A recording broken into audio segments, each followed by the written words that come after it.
Şeffaf Mutfak'tan herkese yeniden merhabalar. Pufur pufur kabaran lavaşlar içinde lezzetli mi lezzetli bir et yemeği hazırlayacağız. Aslında bu yabancı ülkelerde taco diye söylediğimiz etli, salça soslu tariflerin Türk versiyonu gibi olacak. Öncelikle antrikot kullanacağız bugün ama biraz marine etmek istiyorum. Bunun için bir aside ihtiyacımız var.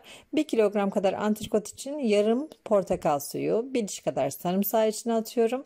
Yarım çay bardağı kadar da zeytinyağı ilave edeceğim. Zeytinyağı ile marine ettiğiniz zaman dolapta değil dışarıda marine etmelisiniz. Çünkü zeytinyağı donar ve eti işlemez, ette çalışmaz. O yüzden dışarıda marine edeceğiniz etlerde zeytinyağı kullanabilirsiniz. Malzeme listesini hem buraya hem de açıklamalar kısmına yazıyorum. 1 çay kaşığı biberiyle birlikte güzelce karıştırdım. Taze olarak da kullanabilirsiniz. Üzerini örteceğim. Şöyle 2 saat boyunca dinlendirebilirsiniz. 1 saat dinlendirebilirsiniz. Ben de bu arada kolayca hazırladığım küçük böyle taco gibi lavaşlar hazırlayacağım. Onun hamuruna geçeceğim. 2,5 su bardağı kadar un kullandım. 1 çay kaşığı tuz ve 1 paket kabartma tozuyla birlikte ılık suyla beraber yoğuracağım. Biraz kabımın altında dinlendireceğim. Yaklaşık 20 dakika kadar dinlenmek yeterli gelecektir. Daha sonra küçük küçük bezeler halinde yapacağım. Ben bugün böyle tek porsiyonlu küçük küçük lavaşlar hazırlayacağım. Ama isterseniz siz daha büyük bezeler hazırlayarak tava ebadında da büyük lavaşlar hazırlayabilirsiniz.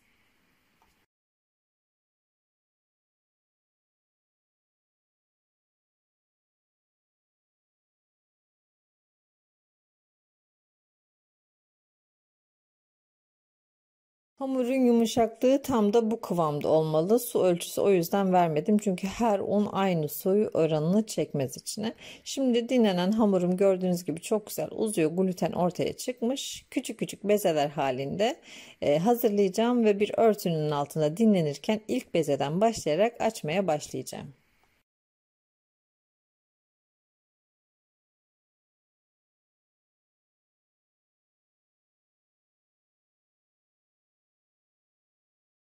Bugün hamurları değişik bir biçimde pişireceğim. Ocağın ateşinin üzerinde pişireceğim. Bu videolarda bazen çokça gördüğünüz bir şey belki. Belki de ilk defa göreceksiniz.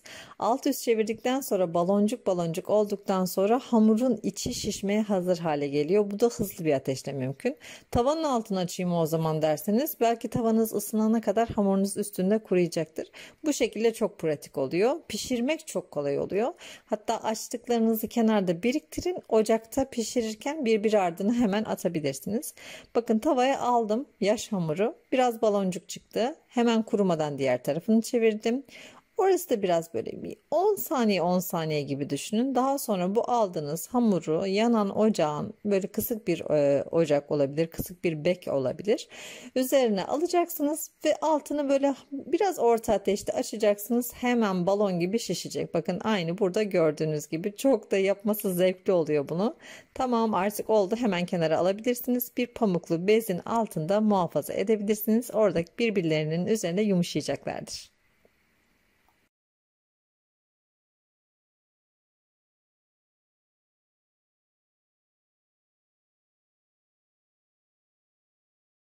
Hamurlarımı hazırladım. Şimdi etlerimi kızartmaya geçeceğim. Etlerimi öncelikle güzelce bir mühürleyeceğim. Şimdi bunun içine lavaşın içine et koyacağız. Bir de bunun özel sosları var. Bunlardan bir tanesi karamel soğan, diğeri de acılı ezme.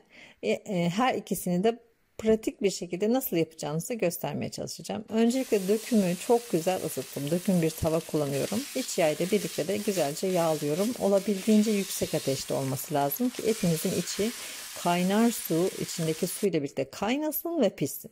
Eti mühürlemekteki mantık budur. Her iki tarafından acayip bir ısı gördüğü zaman ortasındaki su, etin suyu kaynar ve içini pişirir. Ben size kesip göstereceğim yine. Zaten bunlar dinlenmiş antrikotlar, kolay pişen etler. 1,5 dakika bile sürmedi bir tarafını pişirmek. 1 dakikayı birazcık geçti diyebilirim. Her iki tarafını da pişirdikten sonra mutlaka soğuk bir yere almayın. Soğuk bir porselen tabağın üzerine almayın örneğin. Çünkü et suyunu salar. Ne yapacaksınız? Sıcak bir tahta olabilir, oda ısısında bir tahta olabilir. Bir tahtanın üzerine alıp eti yaklaşık 1 dakika kadar 2 dakika kadar dinlendirin. Et piştiğinin yarı süresi boyunca dinlenirse çok daha güzel olur ve suyunu dışarıya salmaz. Şimdi ben en büyük parçalarımı size göstermek için her iki tarafını da şöyle güzelce mühürleyerek pişirdim. 2,5 dakika kadar bir sürede her iki tarafını da pişirdim.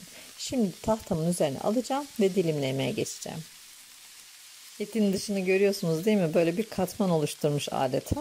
Diyor ki ben dışarıdan içeriye 1 gram su vermem. Etin içi pembe, çok güzel, sulu. Bu şekilde de tüketebilirsiniz. Ama biz Türkler biraz eti iyi pişmiş seviyoruz. İşte onun için biraz sebzelerle soteleyeceğim.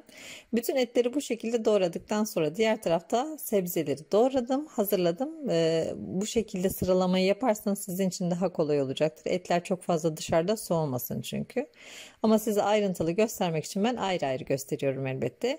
Tuzladım. İşte karabiber de serpebilirsiniz. Sebze olarak yeşil biber, kırmızı biber ve soğan kullanacağız. Aynı tavada yapabilirsiniz. Jülyen yani uzun uzun keseceğim hepsini ve tavada kısa sürede böyle diri diri olacak şekilde soteleyeceğim.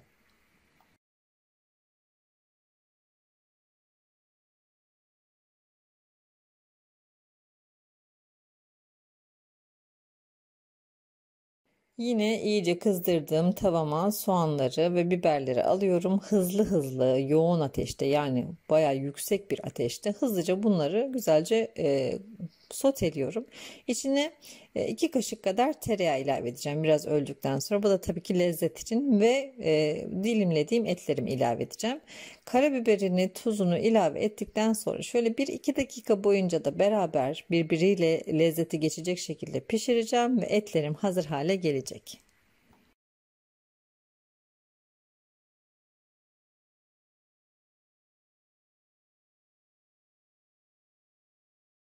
Bence bu yemeği çok övmeye, ay çok güzel oldu demeye ihtiyacımıza gerek yok. Bunu izleyen herkes etin ne kadar lezzetli, bu sebzelerle ne kadar uyumlu, o lavaşın, o iç harcının ne kadar lezzetli olduğunu bilebilir.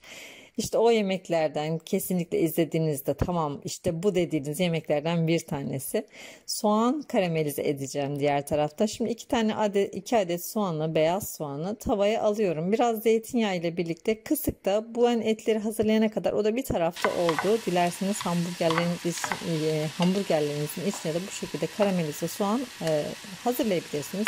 Ara ara su vereceksiniz. Altı çok kısık olacak ve yaklaşık 20-25 dakika içinde karamelize hale gelecek. Yani o böyle rengi dönecek ve tatlılaşacak.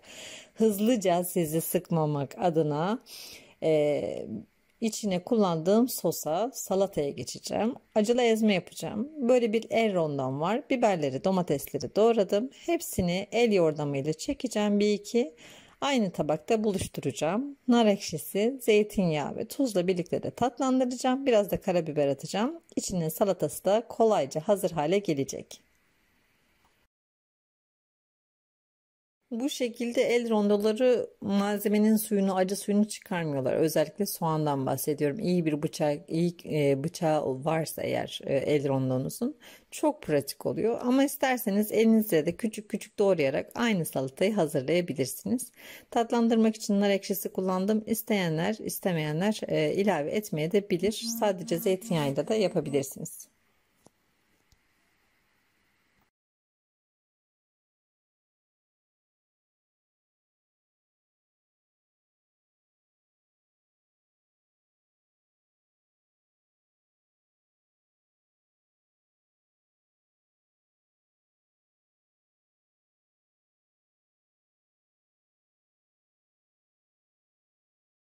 Bütün güzellikleri masaya aldım. Hazırladım, dayanamadım. Şöyle bir ısırdım. Hemen nasıl hazırladığımı göstereceğim. Pamuklu bezin altından lavaşlarımı çıkardım. Çok güzel oldular.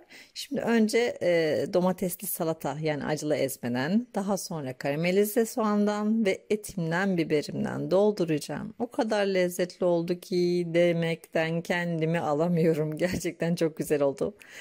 Ve çok lezzetli bir et pişirdik. İnşallah sizler de bu lezzetli tarifi denersiniz ve beğenirsiniz. Beğenilerinizi bizlerle paylaşırsınız. Bu ve bunun gibi birçok tarif için kanalımı ziyaret edebilirsiniz. Videolarımızı beğenmeyi, paylaşmayı, yorum yapmayı ihmal etmeyin. Yeni tariflerde görüşmek üzere. Hoşça kalın, afiyetle kalın.